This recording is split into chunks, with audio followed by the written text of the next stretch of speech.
Hello, everyone. Welcome to William and the Magic Box. Today on our show, you're going to have Joe. Joe is from Los Angeles, in California, in the USA. So let's see what Joe has to say. Enjoy the interview.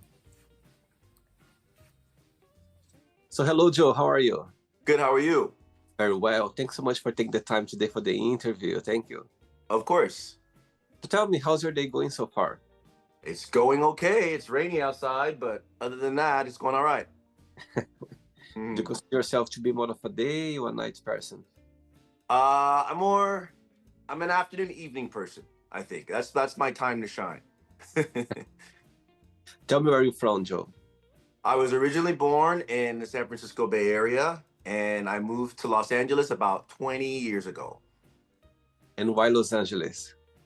Um because it was the closest major city to the Bay Area and I had come and visit, and there's just so much more life and energy and excitement and things to do down here. Plus, the pretty people don't hurt. And besides the weather, what's the best part of waking up every morning in Los Angeles? Just the idea that I mean, you literally have everything here at your fingertips. Whatever you like to do, there's a way for you to do it. You can go rollerblading on the beach. You can take a quick hour drive to go skiing. You could go to the mall. You can go to the movies. You can hang glide, rock climb. Anything and everything you want to do is here, right? Wow. And all your family are back in San Francisco? Majority of them, yes. Yeah. And what do you do for work, for living, Joe? So I am the manager of a gym. I also do a massage Mhm. therapy, and then I'm also a content creator. Oh, wow. And how, walk me through a little bit how all those careers came into your life. Well, when I came to LA, I came here to pursue a career in acting.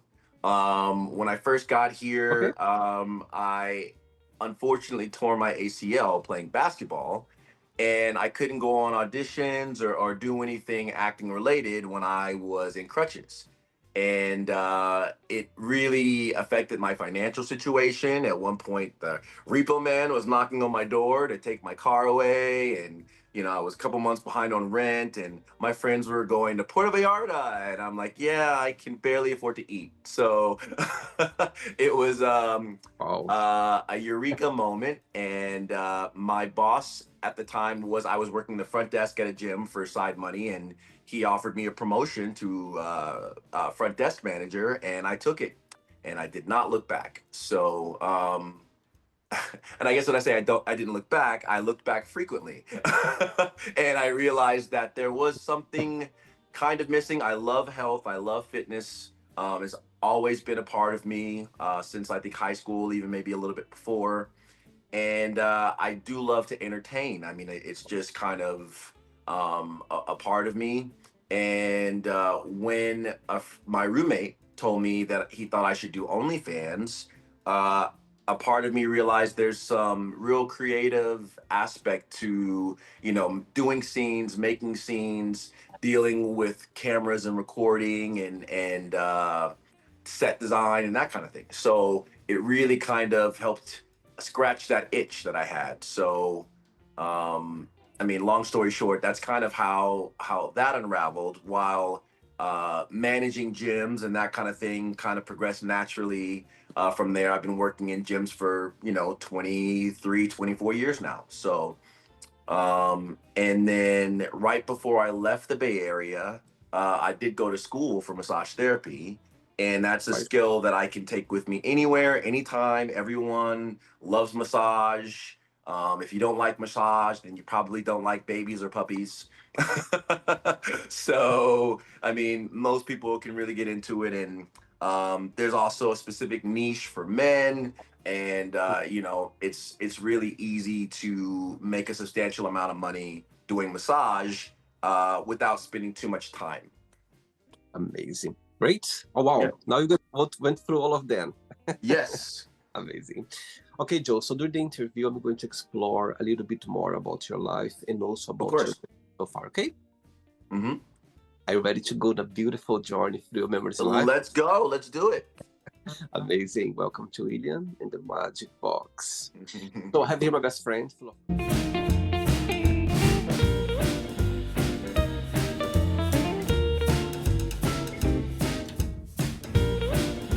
of random fun questions. I'm just gonna play a song just for us to relax before the first question. Okay?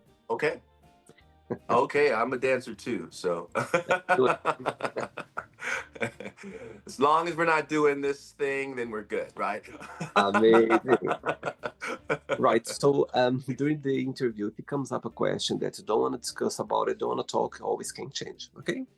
I don't think that'll happen with me. I will answer any question you have for me. You're in the right place. Awesome. First question is, what's the best gift ever received and why you consider that? The best gift I've ever received. Oof. That's kind of hard. I my love language is giving gifts, right? And so I really agonize over giving things, and I think it's partially because I don't ever think that people get me things that I really want. Um, I mean, growing up, it was kind of always a little bit of a disappointment. Sometimes they would get it pretty close, but I'd have to say my roommate actually uh, gave me an ID bracelet with my name. It was a silver stainless steel one, which had my name engraved on it, and I had been wanting one of those for as long as I can remember. I didn't not drop subtle hints. I basically told him, "This is what you're getting me." Um, but he did. He still got it, and it was great, and it's what I always wanted. And That's I sweet. mean, I've had it for 4 years. It's sitting over there on the counter. So yeah, I love it. It's just tough to buy for me. I think in terms of receiving gifts, I like giving gifts more. Mm-hmm. Yeah. I see. And tell me a gift that you gave to someone that somehow touched their hearts. Ooh. Um, a gift that's touched someone. I mean, there's been so many. No, I honestly, oh, that's a tough one off the top of my head. A gift that's, my ex boyfriend, I did give him our dog, a puppy. Yeah, Oh, in 2017 in December, and sweet. he's changed both of our lives forever for the better. So, I mean, that's probably the best gift I've ever given. Oh, sweet. What's the name of the dog? Rocco, he's over. I think he's on the bedroom waiting to pounce on our handy vendor coming in a minute. He just So you schnauzer. gave He's to him. was that? Sorry, Carrie. Not about you gave the dog to him, the puppy, but you kept somehow as well, even though you're not together anymore. Yeah, I mean he's ours. I always wanted to have a schnauzer because I've always loved the little mustache they have, and they have such big personalities, and he is no exception. So, Beautiful. mhm. Next question. Okay. Okay, Joe from Los Angeles. Okay, next question for you is, do you have a nickname? Yes. So, I think I don't know where it came from, but my birth name is actually JHE. It's J, right? My middle name is Joseph, hence Joe. No one ever Okay. gets my first name right. People would call me Jahi, Jahay, like all of these, weird variations on my name, and at some point, I got coined J Dog. So literally on that ID bracelet, it says J Dog.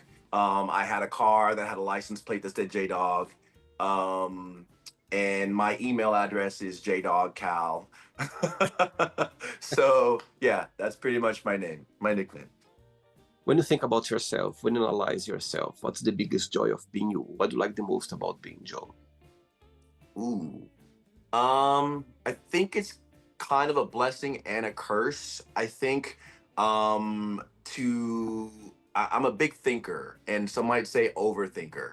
right? Mm. So I'm a big belief that there's no problem that you can't figure out or think your way out of if you just give it enough time and you know, attention to solve, right? So there's always a solution. The one thing that my dad did tell me is it's typically not the straight force your way through. Like that's how you break something, right? If you want to get what you want and keep everything intact, there's often other ways around whatever problem or roadblock you're facing. Wow. And you always been this way? I think so. I mean, it does lead to overthinking a lot of times. It does, lead to be called a know-it-all here and there. But I mean, I think, if you don't think before you act or think before you speak or don't try to solve a problem that can be really easily solvable if you just give it a second, then you're missing out on so much. Totally. I totally agree.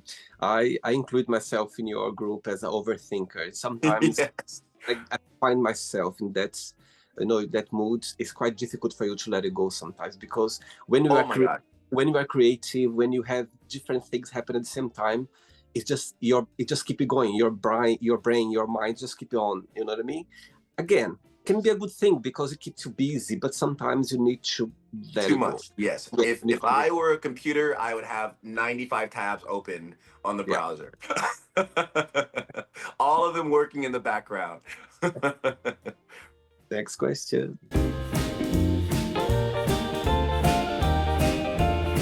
Okay, before the next question, being a content creator, yeah, what's Hmm. the biggest joy of it? What do you think for you brings the best of you? And the flip side, what do you find most challenging about the career?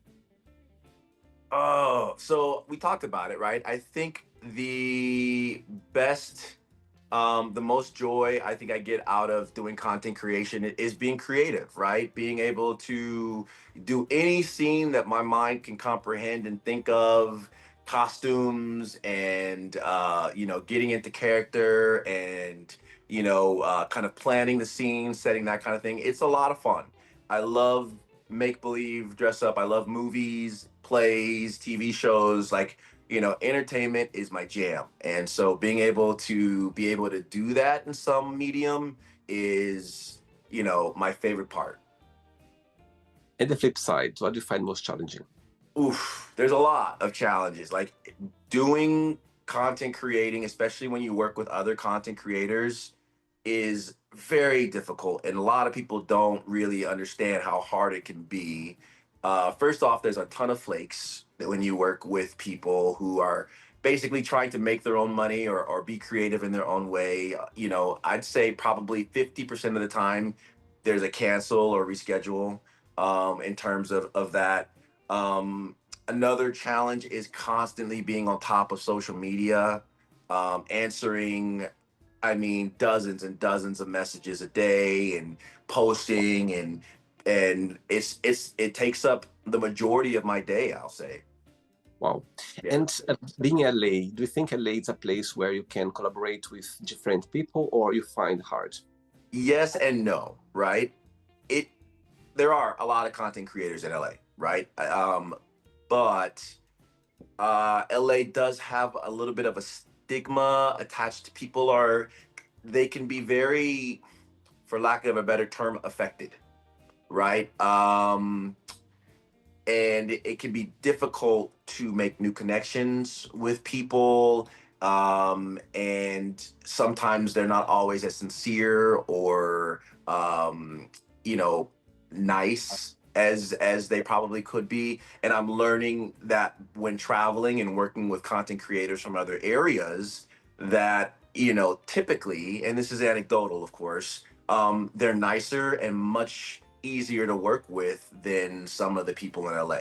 And I don't know if anyone's gonna watch that and I'm gonna get in trouble, but it's No, it's just it's just true. it's just your honest answer, and I understand that. And why do you think LA there is this stigma? It's just because it's a big city where there's so many people, and I had so many people here on the show from LA, and they said LA people, they're more about the appearance, they look at more, you know what I mean? It's relate to that or not? I would say, in my opinion, it's one word, three letters, ego.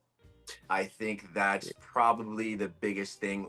Um, and even myself, when I was in the Bay Area, I did a couple small acting projects, an indie film. I was a featured extra on the Matrix Revolutions, and I came to LA going like, I'm gonna be famous. I'm gonna be the next, Will Smith, Tay Diggs. It's gonna be, and you'll get humbled really quickly. You go from being the big fish in a small pond to being a little tiny guppy in this huge ocean. And I Right. think to keep going with that, you kind of have to have some part of you that fuels a drive to keep going. And when you do get some success, it has a tendency to inflate your ego. I see. And I think when that happens, a lot of times you get some success, and you forget about where you were and how you got there, and the people who are now where you were. Like I think a lot of times that happens, and it's a very look at me, it's all about me type of place. I, I see. Okay. Next question is, what makes you feel discouraged? Ooh. What discourages me? I mean, a lot. I mean, you're not always going to get positive feedback from the things that you do. The feedback I've gotten has been, overwhelmingly positive, but there are a lot of naysayers or people who, no matter what, they're going to criticize and potentially try to pull you down. And I am someone who likes everyone to like me, you know? So, when you do get, those kinds of things, I obsess and I overthink about like the things they said. I mean, people have gone on and on about my beard and how much it ages me and how old I look or how it looks fake. And, like, yeah, and I've dyed it before and trimmed it before and grown it before. And at the end of the day, I can't make everybody happy. Like, it's Totally. impossible, right? Like Totally. you have to kind of figure out a place in yourself and realize what makes you happy. Maybe a couple of the people that you really care about and are close to, what they think.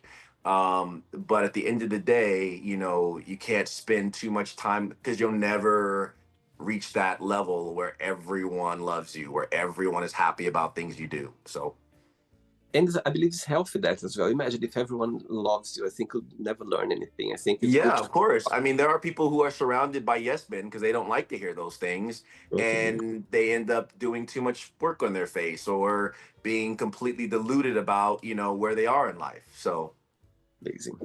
Aging for you, something that bothers you, or for you, you see just a matter of life?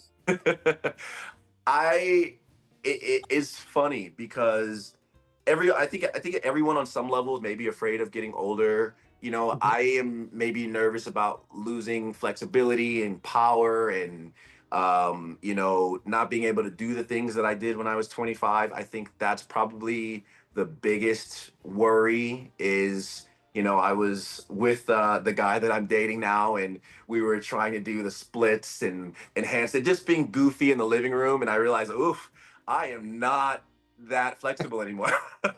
I can easily pull something and injure myself, and I'll be laid out for a long time. Like, it's definitely, it's a young man's game doing all that kind of crazy stuff. And so that kind of worries me. I try my best to work out, to stretch, Mhm. and to kind of keep myself as healthy as I can. Waking up in the morning now is like, oh, why does my back hurt when I haven't done anything? Like that kind of thing. It sucks. So, but on the flip side, I don't think I got nearly as much attention as I have now that I've gotten older and that I show the salt and pepper. Like, it's crazy. I'm like, where were all of these eyes and comments and propositions 10 years ago? Totally. So I yeah. think nowadays, even though nowadays, because of social media and the world we live right now, people they care a lot about the appearance. However, Mhm. a lot of people they like the people with like some wisdom or with some more life experience. And I think a lot of guys, people, they appreciate that and somehow they connect with us. So I understand your point. I think when you embrace your age, when you embrace the place where you're living right now, yourself, trust me, people, Mhm. they spot that and they like it, they appreciate that. That's why you For connect with people. sure. I mean, if I had a second nickname, if you ask me what my second nickname is in the last 3 to 4 years, it's Daddy. Like I get Yeah. Daddy all the time, and I'm like, am I really? I'm okay. I guess I'm a daddy. I don't have any kids other than my dog, but all right, I'll take it. Totally agree. Totally agree. I think there is something about it being a dad in the in this concept that attracts people. People like that. Mhm. It's something that I would say maybe 10, 15 years ago, people never talked about it or never embraced it how they are embracing right now. So it's great. It's great that somehow they're the balance as well between things. I wish it was kind of equal on the side with women. I mean, you have always heard men, oh, they get more distinguished as they get older, and women don't have that, but I'll take it. Next question.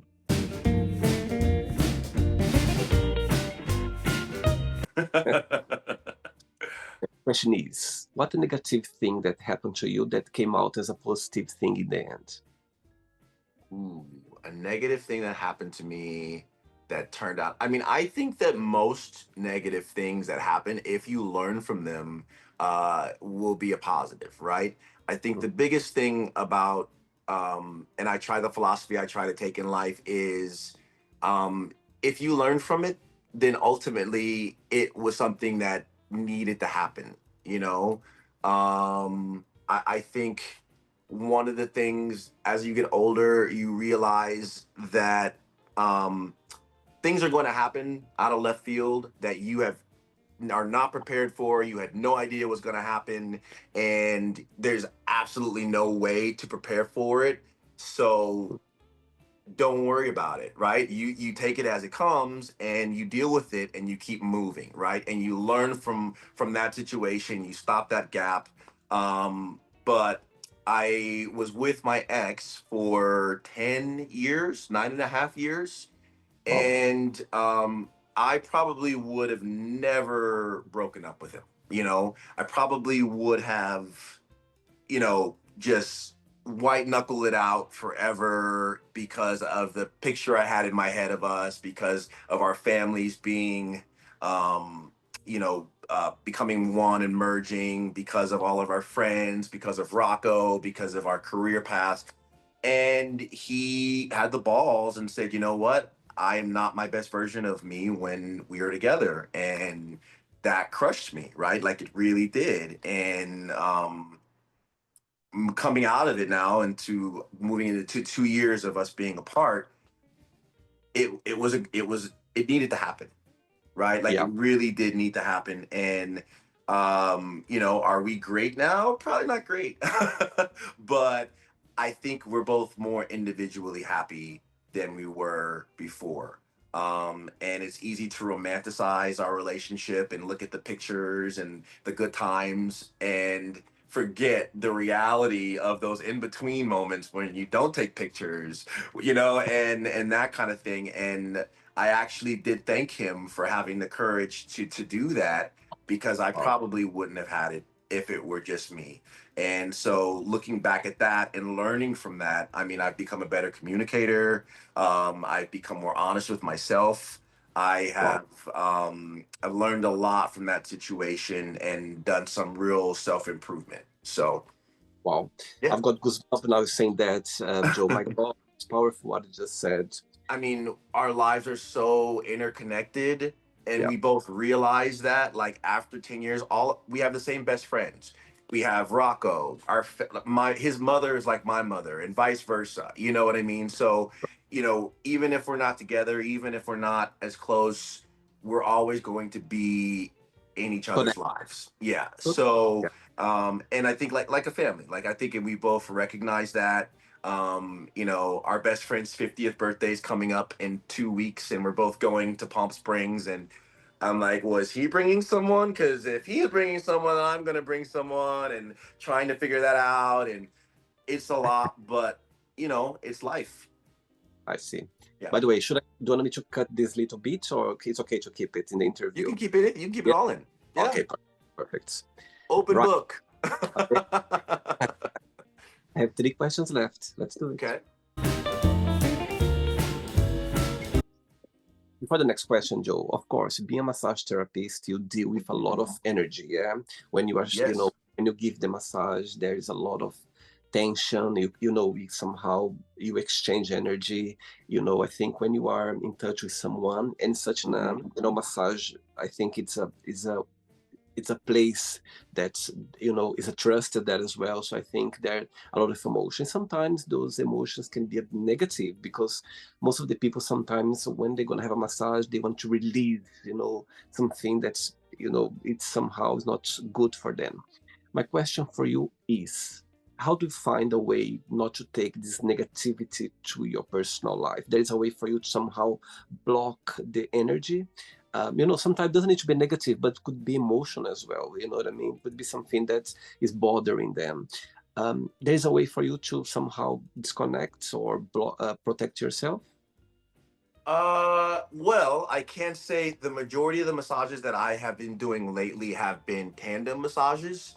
I have an extra mate. He just moved permanently to LA, and so I'm looking to replace him. But we do our massage in tandem in a kind of a mirroring dance situation. Okay. It's much more exciting and full of a sensory explosion than just a two-hand massage.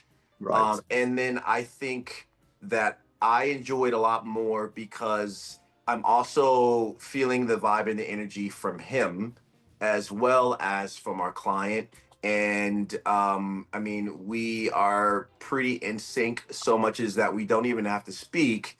We can give each other a look and we know what to do or what the other one's thinking.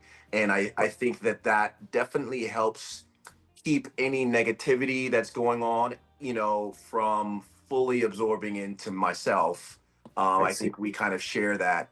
And when you have someone else there to support you, in any way, share the load, right? Like we help each other carry any burden that comes with that. So I think that's a huge help. It makes massage more fun and exciting. I don't know, imagine just giving massages all day long. It really kind of eventually kind of has a toll, right? That toll is mitigated so much when you have someone else to feed off and keep you positive and energized. I see. Okay. Next question is, what would be the title of your memoir? Ooh, the gaze of our lives. And why is that? It's a definite dramedy, and you have to watch it, or read it. Book one, chapter one, you'll be riveted because it's insane, my life. Being a gay queer boy growing up in San Francisco, did you have the support of your family? It was a bit tricky for you. I did not. It later became supportive, which I'm grateful for. But it was very difficult growing up in a predominantly Black Christian family and having the feelings, thoughts, and emotions of being gay. I couldn't even say the word gay for a Wow. long time, let alone call myself gay. Uh, I remember when I was driving back across the Bay Bridge, and my grandmother was driving, and I was in the back seat, and I still remember the color of the car. It was a blue Volkswagen Beetle, and there were two guys, and they had their arms around each other, just driving, enjoying the day, and they saw me looking, and they waved, and my grandmother said, "Ugh, they must have aged so deep up in there," and I just heard her disgust, and it Wow. really affected me. I must have been about 12, and I realized that I was never going to be able to be happy being who I felt I thought I was. So I really Wow. pushed it deep down and, didn't really process that or acknowledge it for a long time. Wow. Thanks for sharing that, Joe. Of It course. just made me remember a situation. I had an interview with a lovely man from Belgium, and Mm. he said that so his grandmother was looking after him, like when his parents they were working, and sometimes they were taking the bus, and the bus was crossing one of the red streets of Antwerp, And where there yeah. was some gay scenes over there, like in the 70s. It was some gay places, and and sometimes, and he remembers, like you said, vivid, like when the bus was crossing there, his grandmother straight away just like blocked his eyes, and he could understand why, and he could Yeah. understand, and she said, why are you doing that? And she said, no, because you cannot see this and that. Like when he grew up, like when he became like a teenager, the first thing he did, he ran away to the street because he was so curious about it, what Hmm. was hiding from him. And it's related to your story, of course, in a very more, let's say, soft way. But I had a I had a I was gonna say I had a preconceived notion of what it was like to be gay. And when I went to my first gay bar in the East Bay of San Francisco, um, the first guy that hit on me had an eye patch. He had one eye. And I was thinking in the back of my head, I was like, is if you're gay, does that mean that they also have some kind of handicap or deformity or something? And I thought like being gay meant that you were less than. And that was an idea in my head that I mean I had because of all of the hate and vitriol that was going on at the time and still on some levels going on. So I think it's very interesting. It wasn't until I moved to LA that I met people who were more like me, and realized that there is absolutely nothing wrong with it. And everyone is different, everyone is special, everyone is unique, and live and let live. Right? Love is love. do you think your grandmother knew it at the time when she made the comment about you or not? I think she probably suspected. I was made fun of when I was in elementary school. Uh-huh. Unfortunately, Jay rhymes with gay. So you got an easy tease line for kids. And I mean, it was a little bit tough. Mhm. And then I realized, if I didn't want to be teased, then I had to act more masculine, and that's exactly what I tried to do. And I in the process realized the more I was putting on this facade, the less I was being true to myself, and the less happy I was, and the less fun I was to even be around. You know, because you're spending all this time trying to, well, what would the straight J do? And what would the straight Joe say? And it's not being authentic and genuine. And it's just too much. Okay. Cool. Two questions left. Let's do it. Two questions left. Bring it. Okay, Joe. Next question is, if someone offered to tell your future, would you accept it or not, and why? Ugh. So I'm under the belief that, watching all these sci-fi movies and everything, that the future is not set in stone, right? The future is fluid in that you can change it. So I would want to know, because if it was something I didn't want, then I would probably set about on figuring out how to change that. Right. And if the same person gave you an envelope with your death date inside of it, would you open it or not?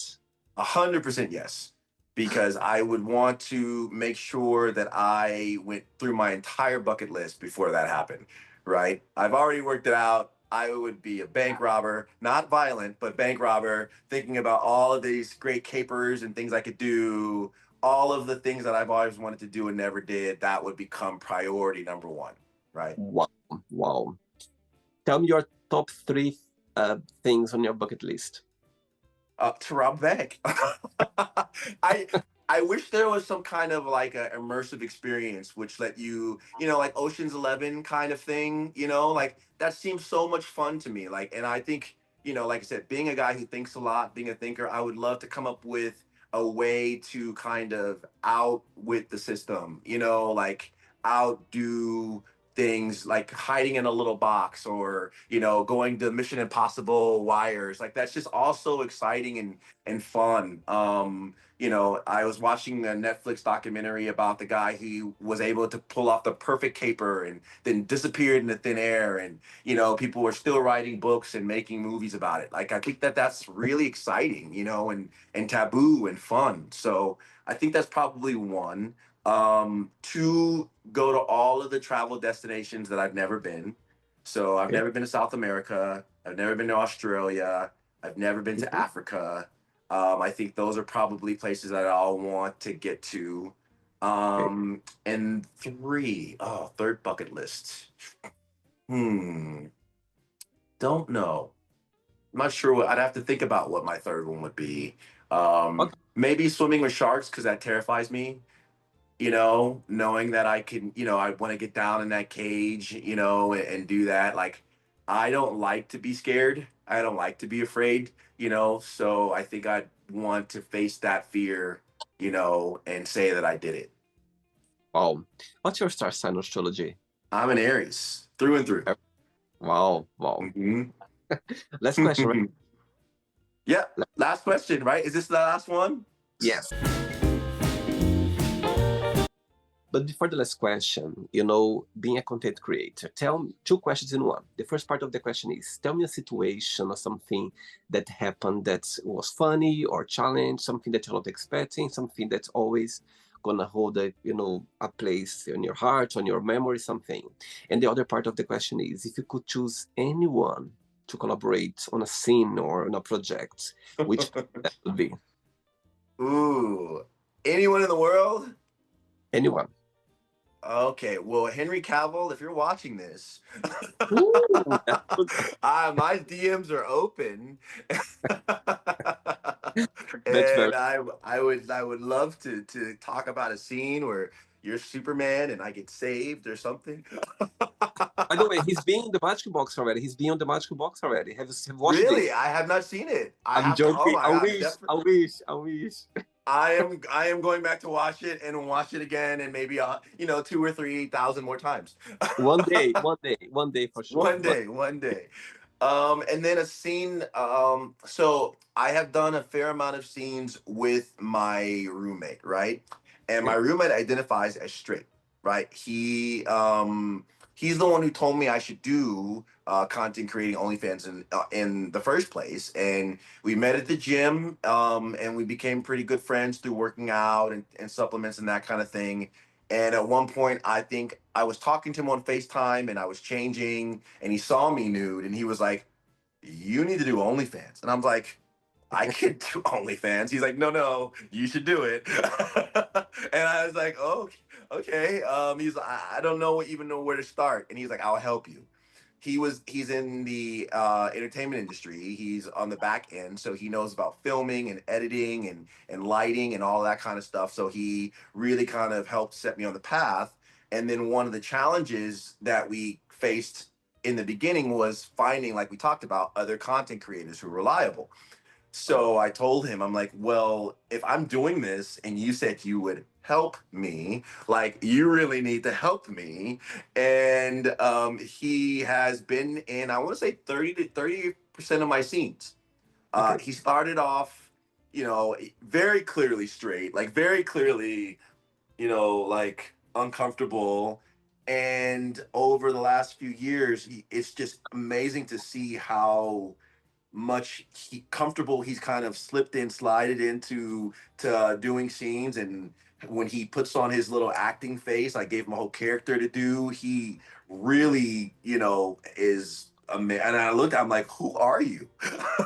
Like, I can't believe that you're, this dominant police officer, and in real life, that's not him at all. So I think that that was a really fun, interesting thing. If you guys, his name is Officer Moose in my all of my content, and he does help out a lot, and he is straight 100% in his life, but Wow. in terms of OnlyFans.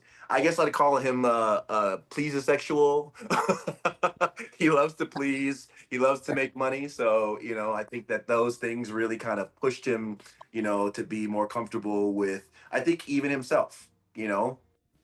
As you are promoting him here on the show, he's invited to the Magic Box, okay? You are invited. Yeah, no, definitely. He's down in Mexico, like living his best life. So I'm sure he'd be happy to be on it. We actually did a podcast together a couple years ago. So Amazing. Cool. yeah. Last question for you is, share with us a crazy or funny story that happened to you when you were a child at school. Ooh. Well, I can tell you, I kind of already touched on it, right? Mhm. So, my first name, like you said, my birth name is J, and it's spelled J is in John, H is in Henry, E is in Ernie. If you take the J, right, and I know that you know where you are, and you have to see there's like the capital J with the T on it, that kind of looking. If you take off that little curve, it looks like a T. Uh-huh. So when we had a substitute teacher and she was making her way down the list of names and she got to mine, I already knew that people have a really hard time pronouncing my name, saying my name. I really should have just preempted her and said, Jay, I'm here, but I didn't. And I kind of let her go through her little, you could see the wheels turning in her head. And she was like, is the here? I'm really looking for the. And the entire class literally just fell out. And for the rest of my high school career, I was and people thought it was hilarious. Yes, like you. Oh, thus coming. So I think that's probably one of the funnier stories I had in school. Did you like school growing up? I liked college. Okay. I was really trying to figure out myself in high school, right? One, realizing that if I was genuinely me, it may not be accepted in elementary school and figuring that out. And then going to high school, trying to be what I thought everyone wanted me to be, and then not really being happy. And then in college, I feel like I kind of came into my own. I was able to kind of move away from home and really figure out who I was. So that was a really fun and exciting time. So yeah, if I had it to go back over again, probably college all day long. Amazing. Okay, so then let's play now the word association game. Okay, I'm going to give away some words. Just tell one word that comes to your mind. Quick thinking. Okay. Let's start with money. Money. Payday. Fear. Unacceptable. Love. Dog. Sweet. Life. Sweet candy. No, I said sweet, like sweet as you're sweet. Okay. I love it. One word for life. Life or lies? Life. Life. Journey. Family. Blood. Okay. Sex. Amazing. Religion. Oh, difficult. Friendship. Trust. Politics. Disgusting. Desire. Arousal. Regret. Inevitable. Success. Dedication. Wish. Happiness. And one word for happiness. Wish. No.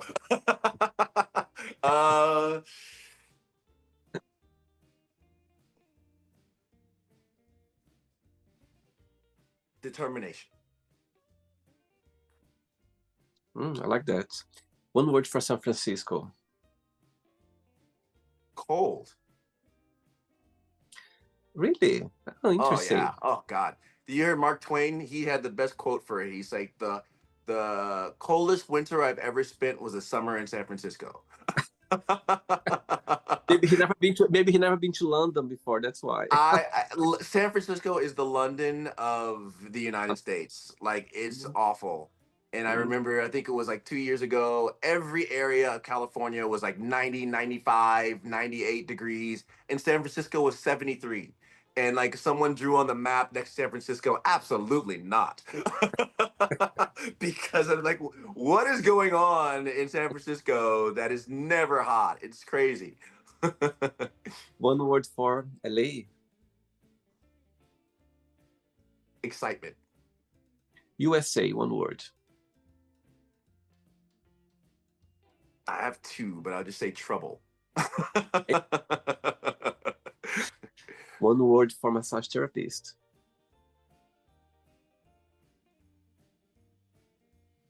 Empathetic. And the last one now, content creator. One word. Why? I just I about that. like that. The first comes out of your mind. Let's pretend I'm going to meet your roommate, your friend, yeah, Okay. for a coffee, and I'm going to ask him define Joe in one positive and one negative word only. What he would say. Um, Positive.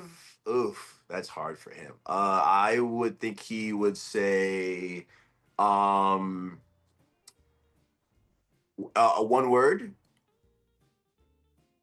Yeah. Endowed. As- So negative, he would say dramatic. No, no question. and positive. Positive, he'd say endowed. Hmm, interesting point. Right. Let's play now, Joe, and the magic box, and you can ask me Okay. a question. Okay, you can ask me a question now, Joe. So can I ask you any question, or do you want any Any question? Okay. So I am a content creator. You will say that, right? What is your what is a fantasy scene that you would like to see? Oh, great. My God. I had here so many people on the show and nobody asking this question yet. That you on it or any scene? Hell, I wouldn't mind if I was in it. That's fine. I, okay, okay. Actually, okay, you without knowing, you gave him the answer now. As you mentioned that your one of your collaborators is a straight guy. Hmm. Think there's something about straight guy when they somehow they try or they adventure themselves in a, let's say, in a gay world. I think that's somehow it's something fascinating that gets my attention straight. Very fascinating, right? It's something crazy, and I think I've had that about me for like the longest time, so I can easily see how you would, you know, that idea where you're like, is that guy gay? No, I wonder if in the right circumstances, yeah. And somehow bring some spice to the scene and to people who's watching. So Yes. I can't wait to watch your scene with him. Oh, there's a bunch. So So yes, if you do watch, it's fun to watch it in chronological order because you'll see literally the progression and how much more into it he gets, which is really fun. and what's his name on His the name is Moose. Tatted Moose 86 is his handle on Twitter, and I guys? think he just started an Instagram page, but he only did it because of course, I forced him to. So,